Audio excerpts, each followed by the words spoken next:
بریم با هم یک کیک تحچین مرغ و بادمجون فوق‌العاده خوشمزه و متفاوت رو درست کنیم. برای درست کردن مایع تحچینمون 3 تا ذره تخم مرغ رو با نمک و فلفل و پودر گل خوب مخلوط میکنیم.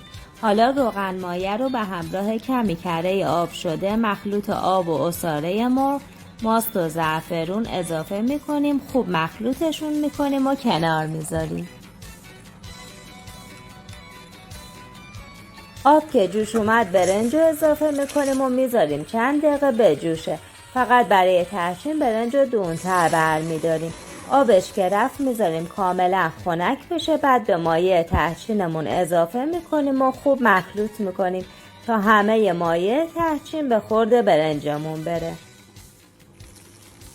برای مواد میانی تحچینمون هم سینه مرغمون رو به صورت نگینی خورد میکنیم و کنار میذاریم.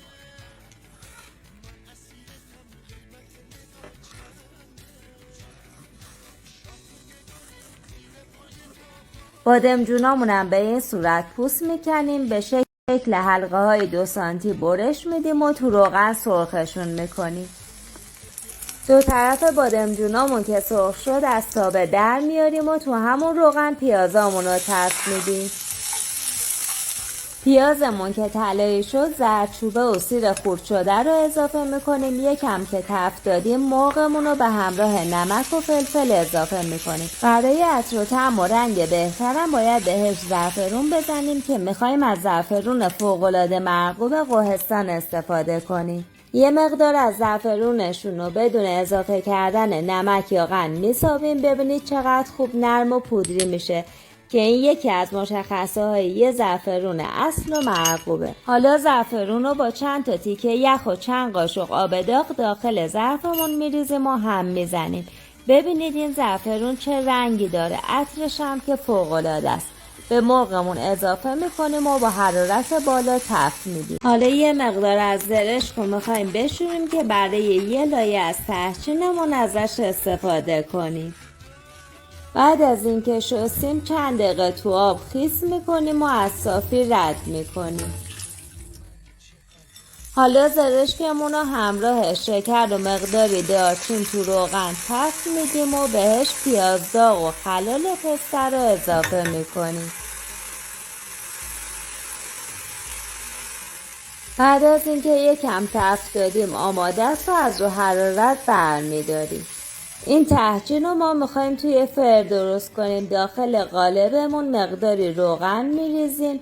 یه مقدار از برنج رو داخلش میریزیم و سطحش رو صاف میکنیم. برای لایه اول مرغمون رو با فاصله از دیواره قالب روی سطح برنج میریزیم. روی مرغامون یه لایه برنج میریزیم و بعد از اینکه سطحش رو صاف کردیم برای لایه دوم از زرشک و پیاز داغ استفاده میکنیم. دوباره یه لایه برنج میریزیم، سطحش رو صاف میکنیم، بادمجونامون رو میچینیم و روش رو با برنج میپوشونیم.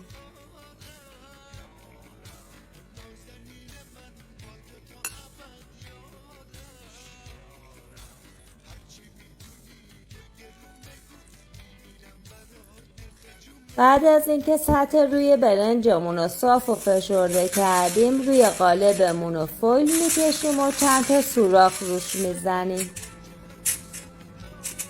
مایکروفر رو حالت کانوکشن گذاشتیم و با دمای 160 درجه از 1 ربع قدر گرم کردیم. قالب رو داخلش میذاریم.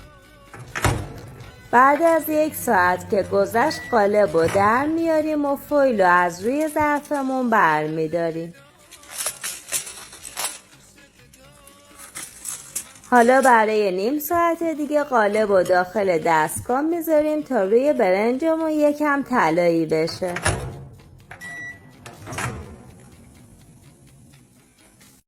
بعد از 1 ساعت و نیم تحچینمون آماده شد. از فر در میاریم و تو ظرفمون برمیگردونیم.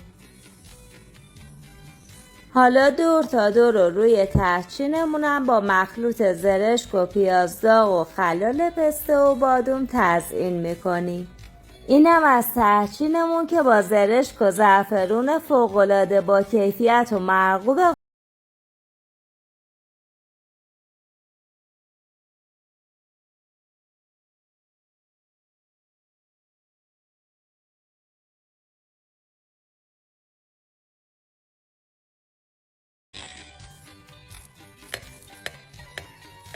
اینم یه برش از کیک تحچین مرغ و بادمجون فوق‌العاده جذاب و خوشمزمون.